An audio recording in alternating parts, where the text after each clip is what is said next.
How do you start after that one? It's a bit of a tough ask for you, sent up to do the interview. What's been the reaction in the changing room? Yeah, it was obviously a major disappointment from us all. We certainly didn't see that result, that performance coming. Certainly from previous weeks, we spoke about it, that we've been really solid. As you know yourself, James, we've had 4 clean sheets in 5 games, and we've come here with a bit of confidence and left here obviously with our tails firmly between our legs. I know that you will feel this as well, but there are fans getting in touch saying they feel humiliated by this. What would the club like to say to them? Well, from our sincere apologies on behalf of the players and the management, that our performance certainly wasn't good enough on the day.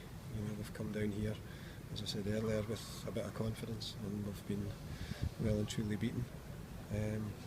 But, and it's a big but, we've still got a massive job to do, and albeit it maybe sounds strange at the moment to say it, but we still firmly believe that we're good enough to get out of the position that we're in.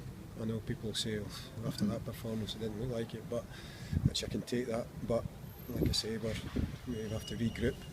We stick together. If we win as a team and we lose as a team, there's nobody getting pointed individually, getting blamed for anything. It's a collective performance that wasn't good enough on the day, and that's the team, that's the players, that's the coaches, all of us. We weren't good enough today, and as I say, apologies to the fans that have travelled, spent good money to watch a performance that, as I said earlier, didn't see that coming today at all. If you're looking for a positive, at half time we thought that you were well in it, we thought there was a good chance. What happened? Half time, we've come in really back, as you say, back in the game. When there's only one goal in it, you're back in the game, and we've had a real positive discussion at half time about how we go forward second half. We've made the points that Preston, they're comfortable in the playoff position. They maybe weren't quite up for a real battle if we cared about them in the second half. Unfortunately, we've scored a third goal from, it's been great for us. Jordan's dropped one, and the lads gutted in there as the rest of them are, but he's dropped that one, and it looked like it knocked the stuffing out of the team from that point on. And from then on, Preston have got their tails up, and we've played some good stuff. They've carved us open on numerous occasions, and we've scored a number of goals. And as I say, that performance certainly didn't see it coming at all. The fans won't like it if I sort of wash over the fact that there have been the odd reasonably big defeat, but there hasn't been a collapse like that for a while.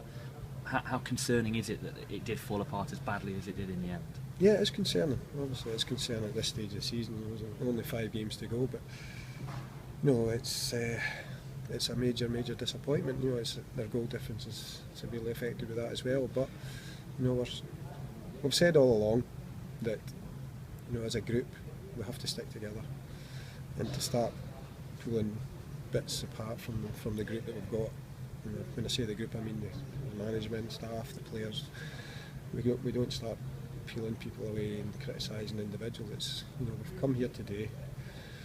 We'll analyse what we didn't do right, and that goes back to the training ground, what we've done this week, how we've prepared, how we've set up. We'll look at that, and we'll hopefully, at the moment we haven't got the answers, but we will come up with the answers over the weekend. And we've got a massive weekend coming up with 2 games in 4 days, and we could have a totally different complexion in the situation we're in this time a week on Monday, if we can turn things round, which I'm sure we can. Your career in football has been an amazing range of promotions and relegations and the like, or certainly fights like this. Do you think you can help Graham Kavanagh with that experience of the things and try and find the performance on the back of this one? Because as you said, coming into it, 4 clean sheets in 5, this is just such a shock, and it's a very, very bad time for it to happen. Yeah, absolutely. And as I said, that's what my job is, to give every bit of my experience and knowledge and help I can to Graham and to the players. As I said, we're in it together.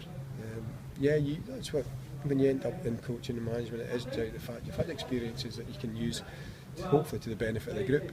And I'll go back to what you've said about the 4 previous clean sheets. That gives us a huge amount of confidence that when we defend properly and their minds are on it and everybody's doing their jobs to the best of their ability, then we can get performances.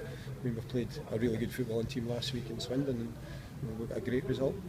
Preston obviously very similar in the type. They're a very strong, positive, powerful, good football inside. On their day, they've blown us away. But you know, I know it's only one game, and we have to try and get that out of our system very quickly and move on to the next weekend when we've got two big games.